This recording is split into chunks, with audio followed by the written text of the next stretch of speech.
Waipio Innovation Week. So first let's do some introductions. So Nick Jacogan, of the president of the Signature Group Investments.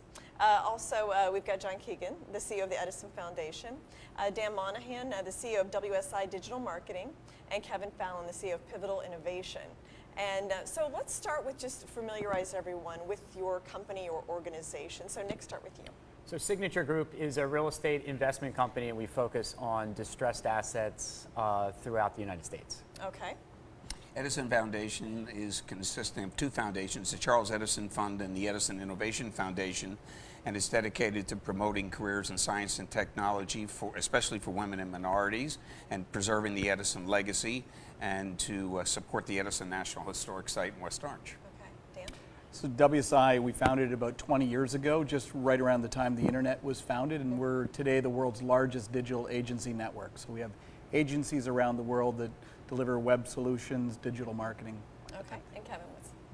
Pivotal Innovation is a company where we offer an innovation as a service, and we actually empower companies to accelerate their innovation performance. Okay, so let's talk about Innovation Week, Waipio Innovation Week. Let's start with you. So tell me about this week. What did you learn? What's the state of innovation, especially in the real estate investment business right now? So I think what Waipio Innovation Week was for me was just an opportunity to see other Waipioers or outsiders from Waipio talk about how important innovation is and what it looks like in their businesses, and then how I can bring that back to my business and my industry. So even if they're not in real estate or investments, there's still something you can learn from them? Especially okay. if they're not in real estate, yes. Okay, like what kind of things? The use of technology, the use of different business methodologies that are being used in technology companies, advertising companies, other companies that are outside of real estate, and bringing them back and using them in the real estate industry. Okay, and tell us, John, about the Edison Foundation. How does that fit into all this? How I got involved in it years ago was being the attorney for Governor Edison's estate, and his estate went into the setting up of the foundations. We're involved with Waipio Week because we think Waipio is a terrific organization. If you take collectively the gross revenues of all of their members, which is something like 23,000 members, I think it's almost $6 trillion, and that's 10% of a $60 trillion world economy. It's very important to us to be involved with them because the Edison legacy is at stake here to be enhanced by them, and we can help them also enhance the Edison legacy. Edison was the ultimate innovator. He was the ultimate innovator, and you know, one of the big differences between an inventor and an innovator is that an inventor does a single product or processes, an innovator changes the world. It wasn't good enough for just the 5 of us to be able to use the incandescent light bulb. Everybody had to use it at an affordable price. So he had to create the whole industry in order to support it. He changed the world. We had the blackout, the hurricane here in New York in 2012, and we were without power 4 or 5 days at my apartment, and I thought that was a good time to teach my kids about the importance of Thomas Edison. Yeah. Why do you do that? Actually, he's the father of jobs, too, so everybody should be listening to him. He's responsible for out of every 4 jobs in the world.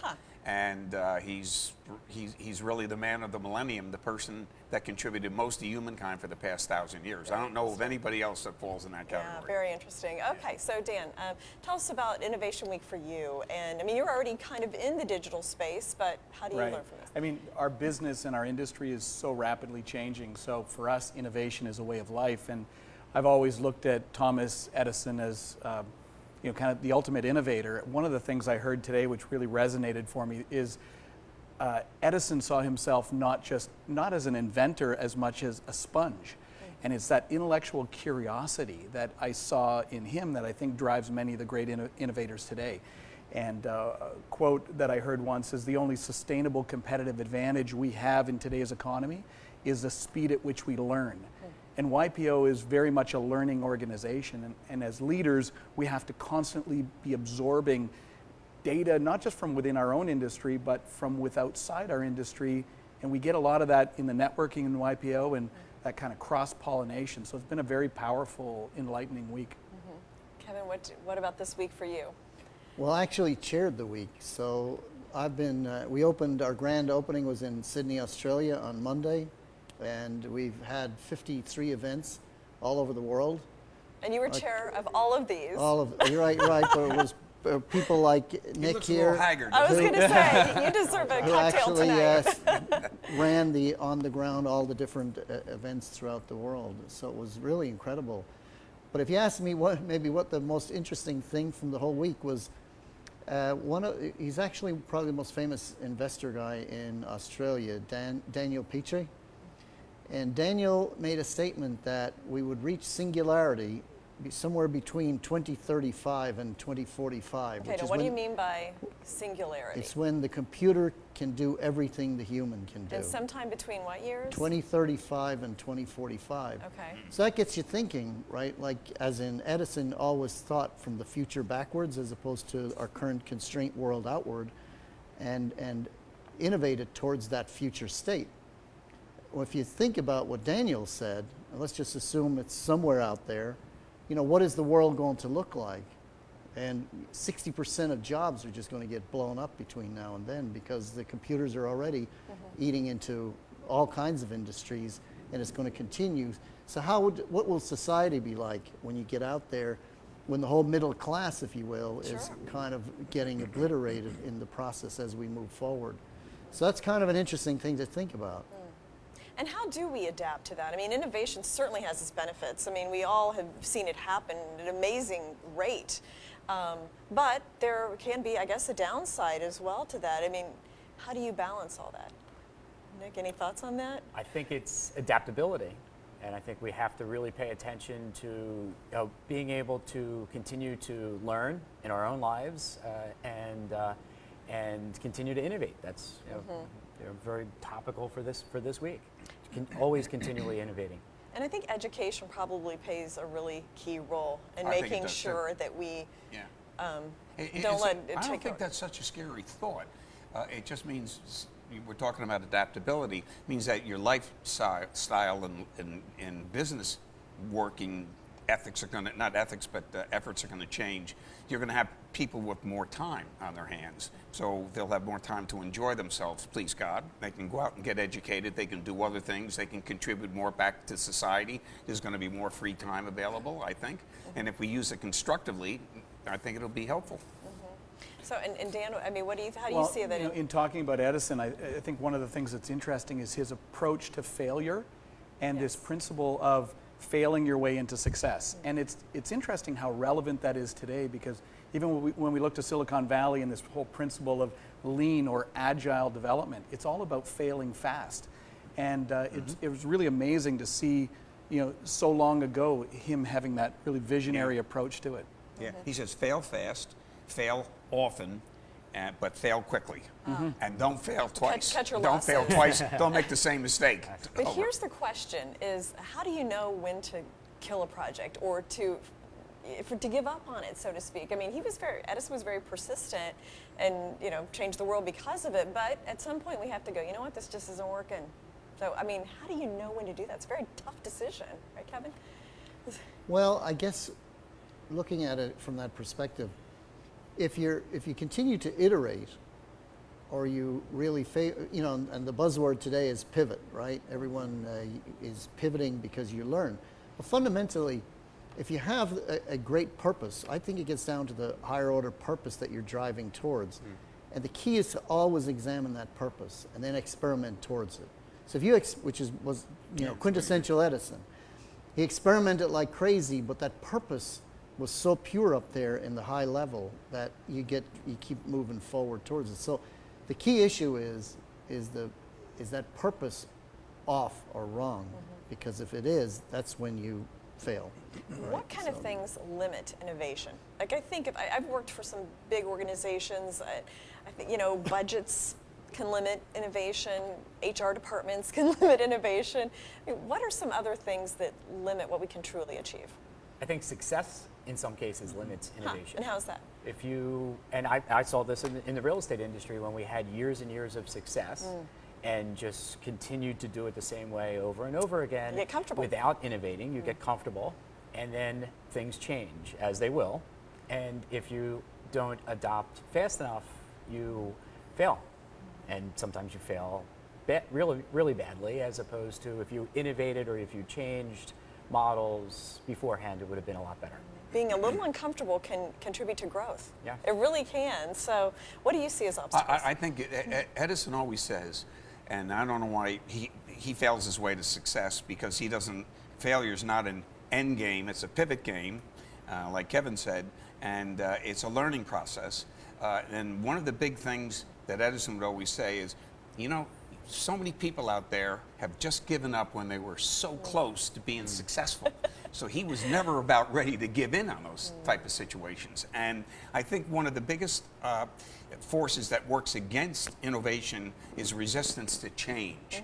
The world changes every day, and if you don't change with it, you're 2 days behind. Technology drives that. So you don't want somebody in your office to say, I don't think that's such a good idea, or we don't want to do that. There were so many examples that were given today about that type of thing. So you don't want anybody resisting change for change's sake. Right.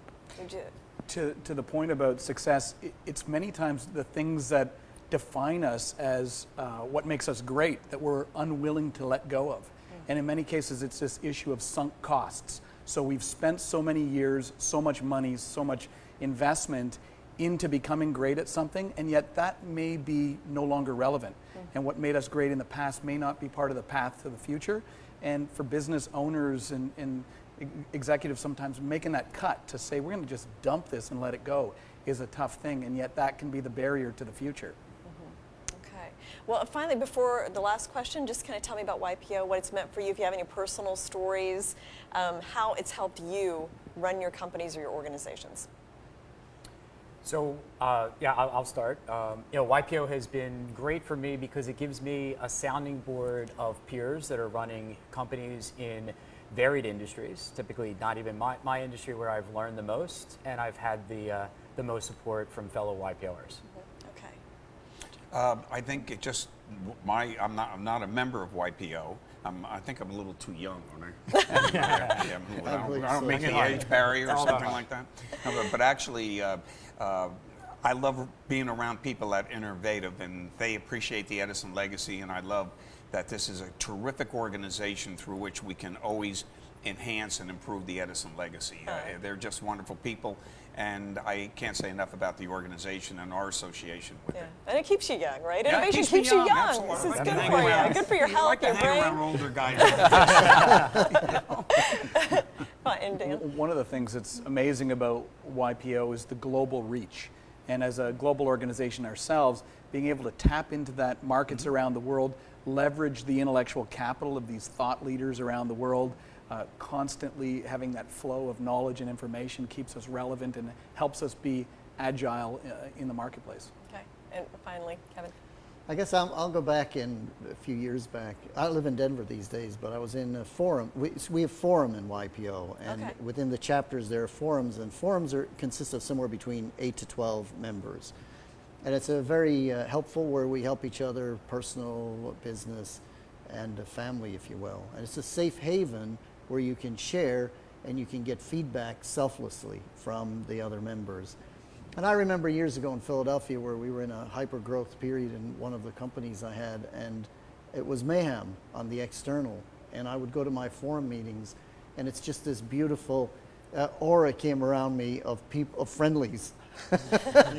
And they were all just really cool because, you know, you're going through those challenges, and it's that you can lean on people for that help and support while you're in those kind of crazy times. So that's probably the best I've had, but I could tell you 20 stories about great things YPO has done for me. All right. Well, thank you. We'll have to do that another day. So thank you so much for joining us today. Yeah, next week, let's do it. You know, I'll come to Denver, sure. Thank you for sharing these stories, and sounds like a very successful and great innovation week. And thank you as well for joining us on Facebook Live. I'm Jane King from the NASDAQ.